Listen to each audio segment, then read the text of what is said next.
नमस्कार शेतकरी मित्रांनो, कसे आहात तुम्ही? तर शेतकरी मित्रांनो, आज आपण नाशिक येथील सर्व पिकांचे लाईव्ह बाजारभाव जाणून घेणार आहोत. नाशिकमध्ये पिकांच्या बाजारभावात काही बदल होताना दिसत आहे. तर चला शेतकरी मित्रांनो, जरा वेळ घालवता आजच्या व्हिडिओला सुरुवात करूया. तत्पूर्वी जर तुम्ही आपल्या चॅनलवरती पहिल्यांदाच आला असाल तर आपल्या चॅनलला नक्की सबस्क्राईब करून घ्या. तर शेतकरी मित्रांनो, पहिलं पीक आहे बाजरी. कमीत कमी दर मिळालेला आहे 1500 रुपये, जास्तीत जास्त दर मिळालेला आहे 2200 रुपये आणि सर्वसाधारण दर मिळालेला आहे 2151 रुपये प्रति क्विंटल.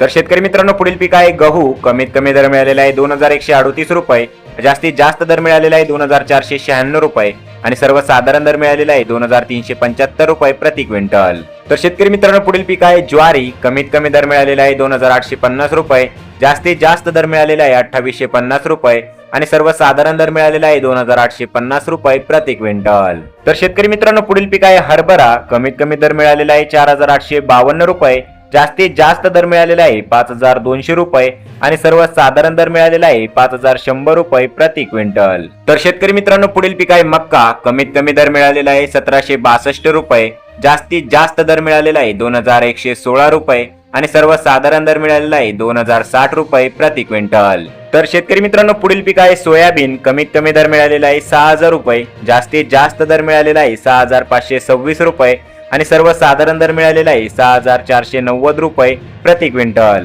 तर शेतकरी मित्रांनो, पुढील पीक आहे तूर. कमीत कमी दर मिळालेला आहे 6000 रुपये, जास्तीत जास्त दर मिळालेला आहे 6400 रुपये आणि सर्वसाधारण दर मिळालेला आहे 6100 रुपये प्रति क्विंटल. तर शेतकरी मित्रांनो, पुढील पीक आहे कांदा. कमीत कमी दर मिळालेला आहे 329 रुपये, जास्तीत जास्त दर मिळालेला आहे 1416 रुपये आणि सर्वसाधारण दर मिळालेला आहे 951 रुपये प्रति क्विंटल. तर शेतकरी मित्रांनो, पुढील पीक आहे लसूण. कमीत कमी दर मिळालेला आहे 3000 रुपये, जास्तीत जास्त दर मिळालेला आहे 11000 रुपये आणि सर्वसाधारण दर आहे 7500 रुपये प्रति क्विंटल. तर शेतकरी मित्रांनो, हे होते आजचे लाईव्ह नाशिक येथील सर्व पिकांचे बाजारभाव. तर तुम्हाला हे नवीन अपडेट कसे वाटले आणि तुमच्याकडे पिकांचे बाजारभाव किती प्रमाणात वाढलेले आहे किंवा घटलेले आहे ते कमेंट करून नक्की सांगा. आणि जर तुम्ही आपल्या चॅनलवरती पहिल्यांदाच व्हिजिट करत असाल तर आपल्या चॅनलला नक्की सबस्क्राईब करून घ्या, जेणेकरून तुम्हाला अशाच पद्धतीची शेतीविषयक आणि बाजारभावाविषयी माहिती आपल्या चॅनलवरती बघायला मिळेल. तर चला शेतकरी मित्रांनो, भेटूया परत एका नवीन व्हिडिओमध्ये. तोपर्यंत जय हिंद, जय महाराष्ट्र.